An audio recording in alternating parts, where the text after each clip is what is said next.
जय गुरुदेव, जय गायत्री माता। गरुड़ पुराण कथा सार, ये चौथा अध्याय चल रहा है। 3 अध्याय मैं इसके सुना चुकी हूँ आपको। नरक प्रदान कराने वाले पाप कर्म। गरुड़ उवाच। श्री गरुड़ जी ने पूछा कि हे केशव, किन किन पापों के कारण पापी मनुष्य यम मार्ग में जाते हैं और किन किन पापों से वैतरणी में गिरकर दुख पाते हैं तथा किन पापों से नरक में जाते हैं, वह मुझे बताइए। श्री भगवान बोले कि सदा कर पाप कर्मों में लीन हुए शुभ कर्म से विमुख प्राणी एक नरक से दूसरे नरक को, एक दुख के बाद दूसरे दुख को पाते हैं तथा एक भय के बाद दूसरे प्रकार के भय को प्राप्त करते हैं। धार्मिक जन धर्म राजपुर में 3 दिशाओं में स्थित द्वारों से प्रवेश करते हैं। पापी पुरुष दक्षिण द्वार से ही वहां जा पाते हैं। इसी महादुखदायक दक्षिण मार्ग में वैतरणी है, उसमें जो पापात्मा जाते हैं उन्हें मैं तुम्हें बताता हूँ। जो ब्राह्मणों की हत्या करने वाले, शराब आदि नशा करने वाले, गोघाती, बाल हत्यारे, स्त्री की हत्या करने वाले, गर्भपात कराने वाले और छुप छुप कर पाप करने वाले हैं।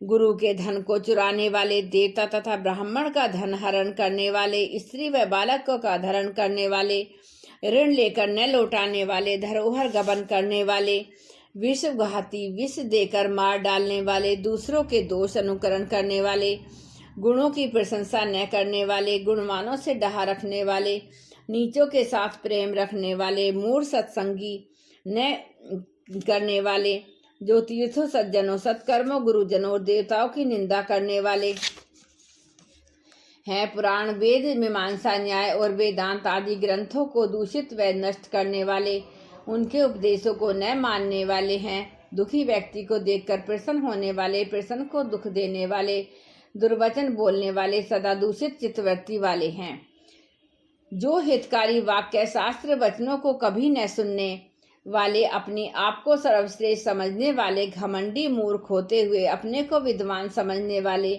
ये तथा अन्य बहुत पापों का अर्जन करने वाले अधर्मी जीव रात दिन रोते हुए यम मार्ग में जाते हैं। यमदूतों के द्वारा पिटते जाते हुए पापात्मा वैतरणी की ओर जाते हैं और उसमें गिरते हैं। ऐसे उन पापियों के संबंध में मैं तुम्हें बताता हूँ। जो माता पिता, गुरु, आचार्य, पूज्य जनों का सम्मान न करते हुए उन्हें अपमानित करते हैं, वे आत्माएं वैतरणी में डूबते हैं। जो पुरुष पतिव्रता, सच्चरित्र, उत्तम कुल में उत्पन्न, विनय से युक्त स्त्री को द्वेष घृणा के कारण छोड़ देते हैं, वे वैतरणी में पड़ते हैं। जो हजारों गुणों के होने पर भी सत्पुरुषों में दोष दर्शन कर उनका आरोपण करते हैं, उनकी अवहेलना करते हैं, वे वैतरणी में पड़ते हैं।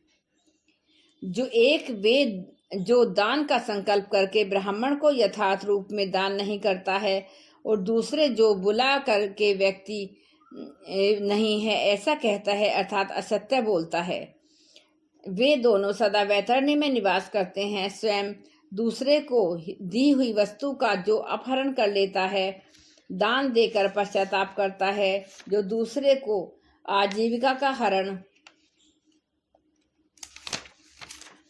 कर लेता है, जो दूसरों को दान देने से रोकता है, यज्ञ का विध्वंस कर विघ्न डालता है, कथा भंग करता है, जो दूसरों के भूमि भूखंड क्षेत्र की सीमा का हरण करता है, जो गोचर भूमि को जोतता है, वह वैतरणी में पड़ता है। ब्राह्मण होकर रस विक्रय करने वाला, वैशली का पति, शूद्र स्त्री का ब्राह्मण पति, वेद प्रतिपादित यज्ञ के अतिरिक्त अपने लिए पशुओं की हत्या करने वाला, ब्रह्म क्रम से हटा हुआ, मांसाहारी, मद्यपान करने वाला, उच्छृंखल स्वभाव से युक्त, शास्त्रों के अध्ययन से रहित ब्राह्मण, वेद पढ़ने वाला शूद्र, वैश्रेष्ठता के लाभों को जानकर भी शूद्र ही बने रहने वाला, कपिला का दूध पीने वाला शूद्र, यज्ञोपवीत धारण करने वाला शूद्र, ब्राह्मण का पति बनने वाला शूद्र, राजमहिषी, राजा की पत्नी के साथ व्यभिचार करने वाला, पराई स्त्री का अपहरण करने वाला, कन्या के साथ कामाचार व्यभिचार की इच्छा रखने वाला तथा जो सुहागिनियों का सत्यत्व नष्ट करने वाला है। उपयुक्त ये सभी इसी प्रकार और भी बहुत निषिद्ध आचरण करने में उत्सुक शास्त्र विहित कर्मों को त्यागने वाले वे मूर्जन वैतरणी में गिरकर भयावह दुख पाते हैं। सभी दुखद मार्गों को पार करके पापी यम के भवन में जाते हैं और पुनः यम की आज्ञा से दूत लोग उन्हें वैतरणी में पटक देते हैं। हे खगराज, यह वैतरणी नदी कष्ट प्रदान करने वाली सभी प्रमुख नरकों में भी सबसे अधिक कष्टप्रद है, इसलिए यमदूत पापियों को इस वैतरणी में फेंकते हैं। जिसने अपने संपूर्ण जीवन काल में कृष्णा काली गो का दान नहीं किया तथा उसकी मृत्यु के पश्चात जिसके उद्देश्य से बंधु बांधवों द्वारा कृष्णा गो का दान नहीं किया गया, जिसने अपनी आर्ध वैदेहिक क्रिया नहीं कर ली या जिसके निमित्त परिवारजनों ने भी आर्ध वैदेहिक मरण काल में किए जाने वाला दान्य पुण्य क्रिया नहीं किया हो, वे वैतरणी में महान दुख भोगकर वैतरणी तट पर स्थित शालमली नामक वृक्ष में जाते हैं। झूठी गवाही देने वाले, धर्म पालन का ढोंग करने वाले, छल कपट से धन का अर्जन करने वाले, गोरी चोरी द्वारा आजीविका चलाने वाले, अत्यधिक वर्षों को काटने वाले, वन और वाटिका का नाश करने वाले, व्रत और तीर्थ का परित्याग करने वाले, विधवा के शील सतीत्व को नष्ट करने वाले, जो स्त्री अपने पति को दोष लगाकर पर पुरुष में आसक्त होने वाली है, वे ये सभी इस प्रकार के अन्य पापात्माएं शालीमली वृक्ष में बहुत प्रताड़ना पाते हैं। मार खाने पर शालमली वृक्ष से नीचे गिरे हुए उन पापियों को यम के दूत दुखद नरकों में फेंकते हैं। उन नरकों में जो पापी गिरते हैं उनके संबंध में मैं तुम्हें बताता हूँ। वेद की निंदा करने वाले, नास्तिक, मर्यादा का उल्लंघन करने वाले, कंजूस, विषय विकारों में डूबे रहने वाले, दंभी के तगन, दूसरों के उपकारों को न मानने वाले तथा प्रत्युक उपकार न करने वाले मनुष्य निश्चय ही नरकों में गिरते हैं। जो कुआं, तालाब, बावड़ी, देवालय, सार्वजनिक स्थिति, धर्मशाला आदि का निर्माण नहीं करते, उन्हें नष्ट करते हैं, वे निश्चय ही नरक में गिरते हैं।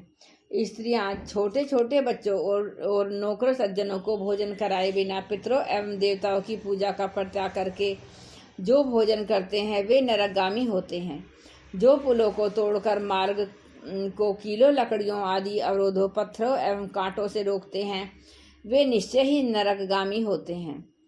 जो मंदबुद्धि पुरुष भगवान शंकर, भगवती शक्ति, नारायण, सूर्य, गणेश, सद्गुरु और विद्वान इनकी पूजा सम्मान नहीं करते, वे नरक में जाते हैं।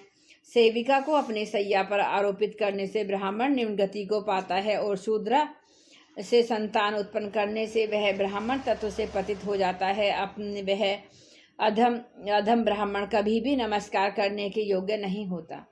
जो मूर्ख अंधभक्ति में ऐसे ब्राह्मण की पूजा करते हैं, वे नरक में गमन करते हैं। दूसरों के कलह से प्रसन्न होने वाले जो मनुष्य ब्राह्मणों के कलह तथा गौ की लड़ाई को नहीं रुकवाते अथवा उसका समर्थन करते हैं, बढ़ावा देते हैं, वे अवश्य ही नरक में गिर जाते हैं।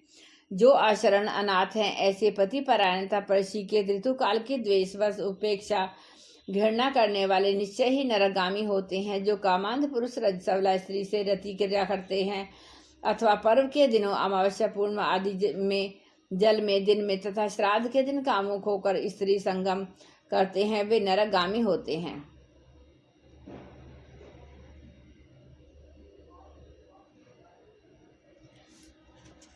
जो पापी अपने मलमूत्र को आग, जल, उपवन, मार्ग तथा गौशाला में फेंकते हैं, वे निश्चित ही नरकगामी होते हैं। जो निरीह असहायों व सज्जनों को मारने के लिए हथियार, बाण और धनुष का निर्माण करने वाले तथा इनका विक्रय करने वाले हैं, वे नरक में गिरते हैं।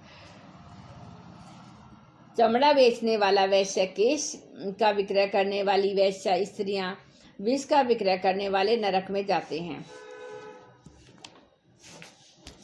जो पापी अनाथ के ऊपर कृपा नहीं करते, सत्पुरुषों से द्वेष करते हैं और निरपराध को दंडित करते हैं, वे नरकगामी होते हैं। भोजन की आशा लगाकर घर आए हुए ब्राह्मण को, याचकों को पाक संपन्न भोजन के बने रहने पर भी जो भोजन नहीं कराते, वे सुनिश्चित ही नरक प्राप्त करने वाले होते हैं। जो पापी सभी प्राणियों में अविश्वास करते हैं, उन पर दया भाव नहीं रखते, उनसे कुटिलता का व्यवहार करते हैं, जो सुनिश्चित ही नरकगामी होते हैं। जो असंयमी पुरुष नियम अनुशासनों को स्वीकार करके बाद में उन्हें त्याग देते हैं, वे पापी नरकगामी होते हैं। वे पापी जो अध्यात्म विद्या प्रदान करने वाले गुरु और पुराण वक्ता को नहीं मानते, वे नरक में जाते हैं। जो व्यक्ति मित्र से द्रोह करते हैं, जो व्यक्ति की आपसी प्रीति का भेदन करते हैं, जो दूसरों की आशाओं को नष्ट करते हैं, वे निश्चय ही नरकगामी होते हैं। विवाह विच्छेद करने वाला, देव यात्रा में विघ्न करने वाला, तीर्थयात्रियों को लूटने वाला घोर नरक में निवास करता है और वहां से उसका कभी भी पुनरावर्तन नहीं होता, वहां से वह कभी नहीं लौटता। जो महापापी घर, ग्राम तथा जंगल में आग लगाकर भस्म कर देता है, यमदूत उसे ले जाकर अग्निकुंडों में जलाकर पकाते हैं। अग्निकुंड से जले हुए अंग वाला वह पापी जब छाया की याचना करता है तो यम के दूत उसे असीपत्र नामक भयानक वन में ले जाते हैं, वहां तलवार के समान तीक्ष्ण पत्तों से उसके अंग सब कट जाते हैं। जब यम के दूत व्यंग करते हुए कहते हैं, रे पापात्मा, शीतल छाया में सुख की नींद सो। जब वह प्यास से आकुल व्याकुल होकर जल पीने की इच्छा से पानी मांगता है तो दूत उसे खोलता हुआ तेल पीने के लिए देते हैं। पानी पियो और अन्न खाओ, ऐसा उस समय उनके द्वारा कहा जाता है। उस अति खोलते तेल के पीते ही उनकी आंतें जल जाती हैं और वे नीचे गिर पड़ते हैं। किसी प्रकार पुनः उठकर अत्यंत दीन की भांति विलाप करने लगते हैं। विवश होकर उग्र श्वासों लेते हुए वे कुछ महीने में भी असमर्थ होते हैं। हे ताक्षय, इस प्रकार से पापियों की बहुत सी यातनाएं बताई गई हैं। विस्तार पूर्वक इनकी व्याख्या करने की क्या आवश्यकता है? इनके विषय में सभी शास्त्रों में वर्णन किया गया है। इस प्रकार हजारों हजार नर नारी नारकीय यातना भोगते हुए प्रलय पर्यंत घोर नरकों में पकाए जाते हैं। इस पाप का अक्षय फल भोगकर पुनः वहीं पैदा होते हैं और यम की आज्ञा से पृथ्वी पर आकर यथावर आदि योनियों में जन्म लेते हैं। पेड़ पौधे, गुल्म, डाली, वल्ली, पर्वत, तिनके आदि से स्थावर योनियां कहाँ जाती हैं? ये अत्यंत मोह से आवृत हैं। कीट, पशु, पक्षी, जलचर तथा देव, इन योनियों सहित 84 लाख योनियां कहाँ गई हैं?